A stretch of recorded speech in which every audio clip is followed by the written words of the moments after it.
You have probably been in a hospital before. You know the beeping machines and the bright lights that never turn off.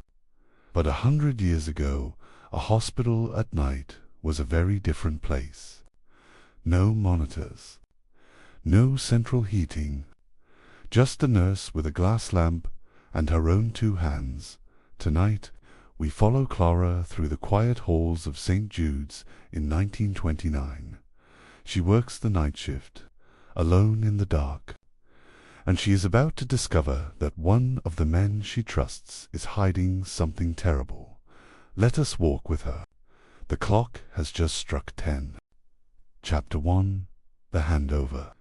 Clara arrives at St. Jude's just before 11, her wool coat pulled tight against the November cold. The hospital has no central heating, only coal fires in the main corridors and a single oil heater near the children's bed. She passes the front desk, where a telephone sits connected to a switchboard that closes at 11 sharp.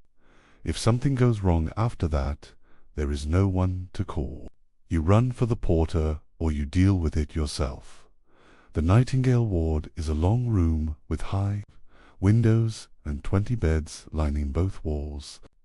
A coal fire burns at the far end, but the heat barely reaches the middle.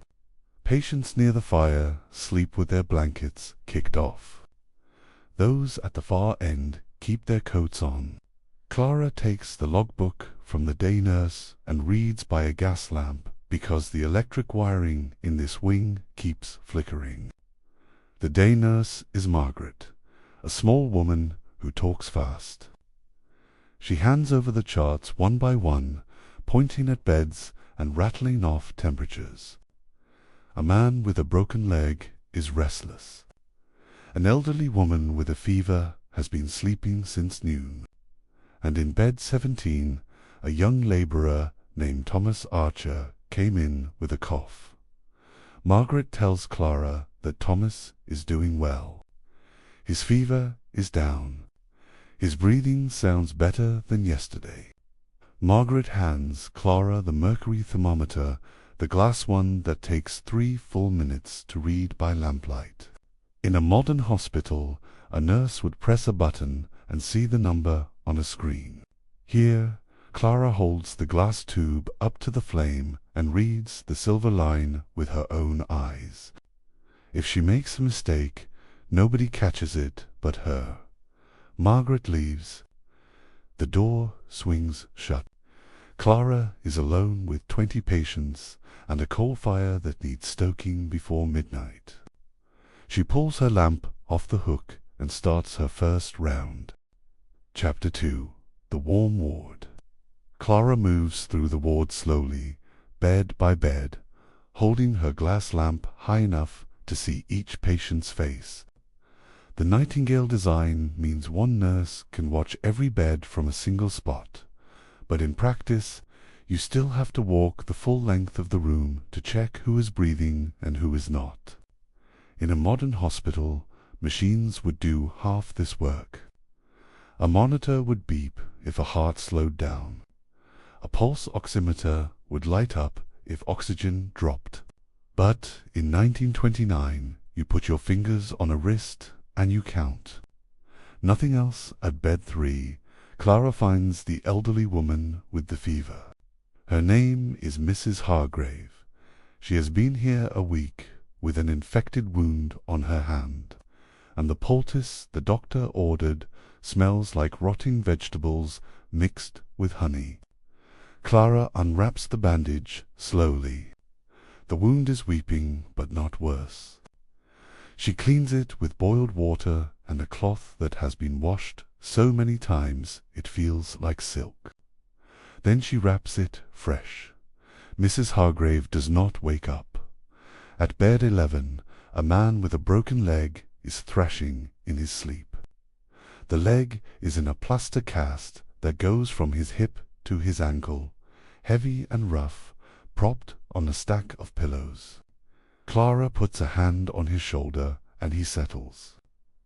The cast was applied by the porter, not a doctor, because that is how things work at St. Jude's. If you break a bone after dark, the porter knows how to set it. The doctor signs off in the morning.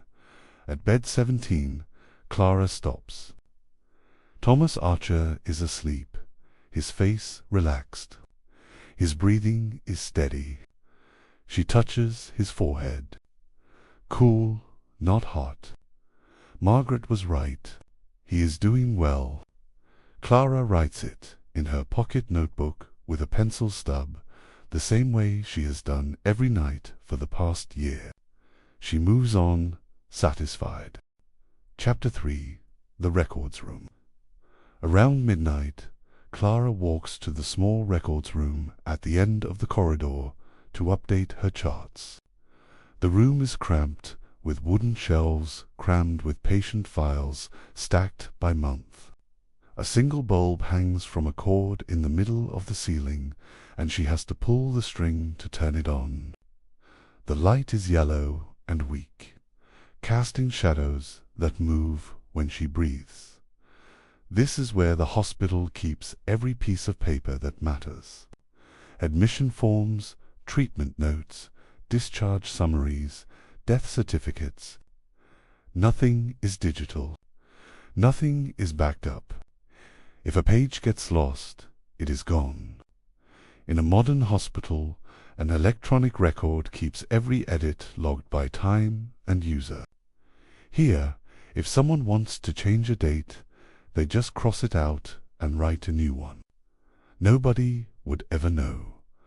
That is why Clara notices immediately when she pulls Thomas Archer's file and sees something wrong. The admission date has been altered. The original number is smudged, but the ink underneath looks like a 9, and the new number written over it is a 7. Someone moved his admission date forward by 2 days. She frowns. It could be a simple mistake. Margaret is careful but tired. Clara picks up the pen and corrects it back to the 9th dot as she puts the file away. Her eye catches something she has not noticed before. The bottom drawer of the main filing cabinet has a small brass padlock on it. She has never seen that drawer locked. She tries it anyway. It does not budge. She turns off the light and walks back to the ward, telling herself it is probably nothing, but she already knows it is not. Chapter 4. The Step. The next night, Clara arrives to find the same quiet ward, the same dim lamps, the same slow rhythm. But something feels different. Dr. Whittaker is in his office, which is not unusual. But the door is slightly ajar, and through the gap, Clara can see him sitting at his desk. He is not writing. He is holding something up to the light. A small glass vial, the size of a thimble, filled with a pale liquid. He turns it in his fingers, like he is reading it, then puts it back in his coat pocket. Clara does not stop walking. She keeps her pace steady, her eyes forward, the way nurses learn to move when they are not supposed to be somewhere. But her mind is working. In 1929, a hospital does not have a pharmacy open at night. If a doctor needs a medication dispensed, he signs a requisition slip and the porter walks to the locked cabinet. A doctor does not carry vials in his coat pocket for no reason. The details settle in her mind like a splinter you cannot ignore. Later that night, she checks the logbook for the controlled drugs cabinet. Every dose of morphine, every sedative, every restricted drug is signed for in triplicate. She flips through the last 3 months. Nothing unusual. Whatever is in that file, it is not in the logbook. Chapter 5. The Quiet Room. A week passes. Clara keeps her head down and does her job. She takes temperatures, changes bandages, stokes the fire, but she cannot stop looking at doors. Every room she walks past, She notices whether it is locked, whether it is lit, whether it has any reason to be occupied at night. The second floor of St. Jude's is older than the main ward.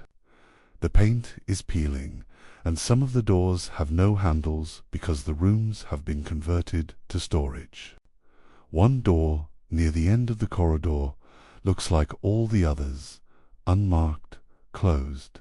But one morning, near the end of her shift, Clara watches a nurse walk out of that door carrying an empty food tray. A storage room does not need feeding. The next night, Clara walks past and listens. Nothing, no sound, no cough, no movement. But the bottom of the door has a thin strip of warm light. Someone is inside. She does not stop. She keeps walking, her footsteps steady on the wooden floor, her face calm. But she counts the steps to the staircase and memorizes the distance. She will come back in a modern hospital. A locked room with a patient inside would generate paperwork. A bed assignment, a diet order, a nursing schedule. But in 1929, if someone wants a room to not exist, they simply do not write it down. Chapter 6. The Price. Clara waits for her opportunity. It comes on a Tuesday night when the ward is quiet and Dr. Whitaker has gone down to the basement for supplies. She walks to the records room, pulls the file for Thomas Archer, and lays it flat on the table. She reads it slowly. Admission date corrected back to the 9th. Diagnosis: respiratory infection. Treatment: bed rest, warm compresses, fluids. Progress notes: improving. And then, 3 days later, the final entry: cause of death, pneumonia. Sudden onset. No autopsy requested. Signed by Dr. Whitaker. Clara remembers checking Thomas Archer on his second night. His fever was down. His lungs were clearing. She wrote it in her own handwriting. A man does not die of pneumonia in 12 hours when he is getting better the day before. She flips back to the admission form. Patient information. Name, age, occupation. Next of kin, none. Employment status, casual laborer. No family, no one to ask questions. No one to demand an autopsy. She closes the file and puts it back. Her hands are steady. But inside, she is starting to understand something she does not want to be true. In a modern hospital, a death like this would trigger a review board. The chart would be flagged. But in 1929, a pauper with no family dies in a charity ward and nobody makes a phone call. Chapter 7. The List. Clara starts working through the archive at night. She picks a quiet hour, usually between 2 and 3 in the morning. When the patients are deepest asleep and the porter is dozing in the supply closet, she pulls files month by month, spreading them on the table under the dim yellow bulb, looking for the same pattern. A man in his 40s or 50s. A minor ailment that should heal. No next of kin listed. Admission date altered. And within a week, dead. She finds one in September. A man named George Parr, admitted for stomach pain, died of cardiac arrest. No family. The admission date had been pushed back by 1 day. She finds another in August. A man named Henry Webb, admitted with a sprained ankle, died of a sudden seizure. No family. Date moved by 2 days. She keeps going. July, June, she finds 4 more. 7 dead men in 7 months. All from the same doctor's service. All with altered dates. All buried in the paupers section of the churchyard, with no headstone, Clara copies every name into a small leather diary she keeps in her apron pocket. She writes the dates, the diagnoses, and the altered numbers. The paper is cheap and the pencil is soft, but the evidence is clear. When she finishes, she closes the diary and sits in the quiet of the records room, listening to the buildings settle around her. Chapter 8. The Midnight Arrival. It happens on a Thursday. Clara is sitting at the nurse's station, writing her midnight notes, when the front door opens. Only the porter uses that door after visiting hours. But this is not the porter. A man steps inside. He is wearing a long dark coat and carrying a leather briefcase. He is not a patient. He is not a relative. He nods at Clara once, just a small chin movement, the kind of greeting that says he belongs here. Then he walks straight to Dr. Whittaker's office. He does not knock. He just goes in. Clara does not look up. She keeps her eyes on her notes, her hand moving slowly across the page. But she listens. The office door closes. The voices inside are too low to hear. She counts the seconds. 1 minute, 2, 5. At 23 minutes, the door opens again. The man walks out, his briefcase in hand. As he passes the nurse's station, his coat shifts, and Clara sees the briefcase is slightly fuller than before. And she catches something else. A faint chemical smell, formalin, the liquid used to preserve medical specimens. But you do not carry formalin out of a hospital in a briefcase at 1 in the morning. Not unless you are taking something with you. Chapter 9. The Well-Dressed Man. The next day, Clara asks the day porter about the visitor. The porter is a man named Graves older, with a limp from an old injury and a habit of rubbing his jaw when he is thinking. He tells Clara he does not know anything about a night visitor. He starts at 6 in the morning and leaves at 2 in the afternoon. But he has heard about the car. A dark green motor car, a nice one, parked outside the hospital around midnight a few times. He saw it once when he was locking up late. He assumed it belonged to a consultant. Clara asks Graves if any consultants drive a dark green car. Graves laughs. None of the consultants at St. Jude's can afford a car that nice. Clara thanks him and walks away. She realizes now that the visitor has no paper trail, no name in the visitor log, no appointment in the schedule. He arrives after dark, goes straight to Dr. Whittaker, and leaves before anyone asks questions. In a modern hospital, a man like this would be stopped by security. He would have to sign in. His ID would be checked. But in 1929, if you walk past the front desk with confidence, everyone assumes you belong. It is the simplest disguise in the world, and it works every time. Chapter 10. The Lock. On a slow Wednesday night, Clara makes her move. Dr. Whittaker is in the ward, setting a dislocated shoulder. The patient is a young man who fell off a cart, and the sound of bone moving in the joint carries down the hall. It will take the doctor at least 15 minutes. Clara walks to the records room. The drawer with the padlock sits at the bottom of the cabinet, the same brass lock she noticed weeks ago.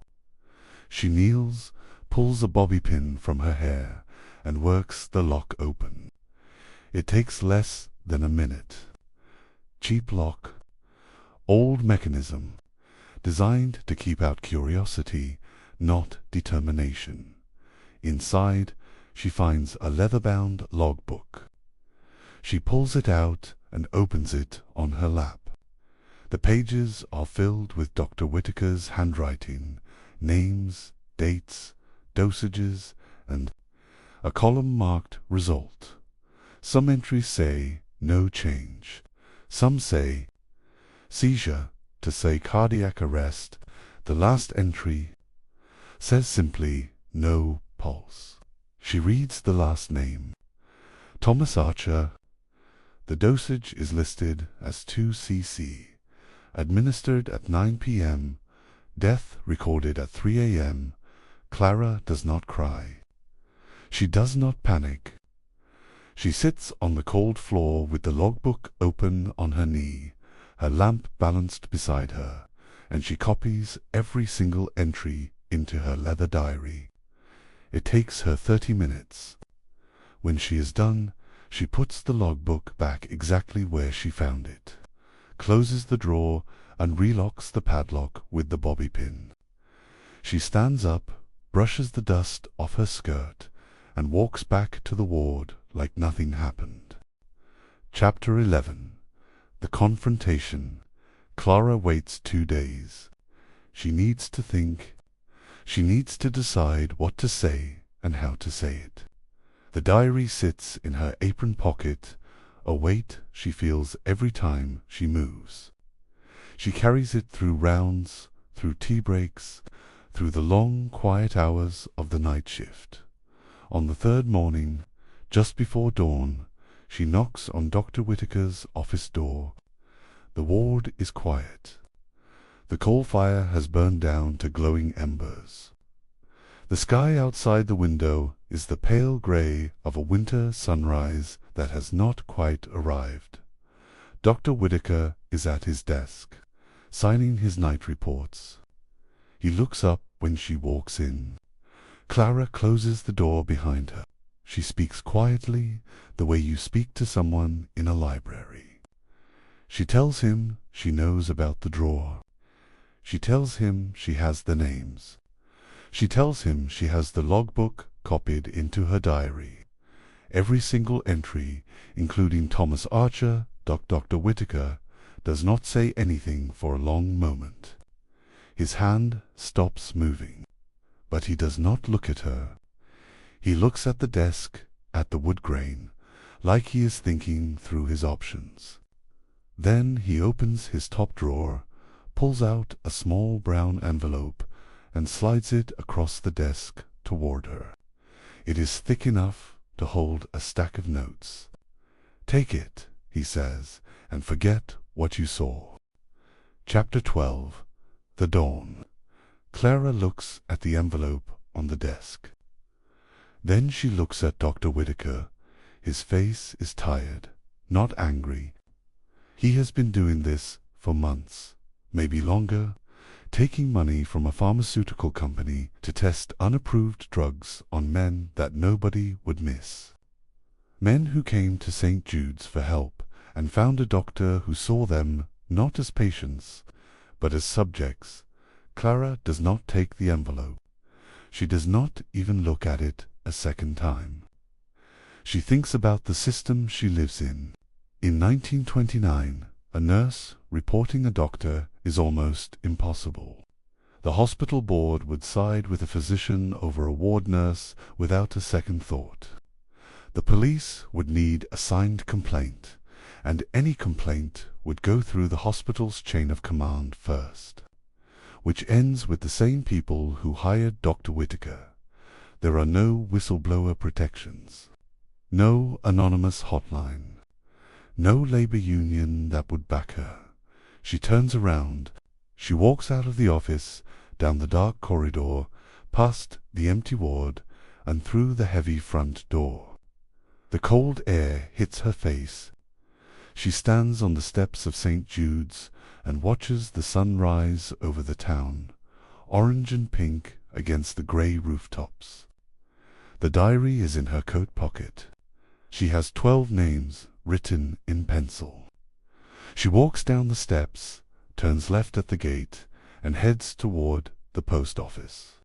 It is too early. It will not open for hours. But she will wait.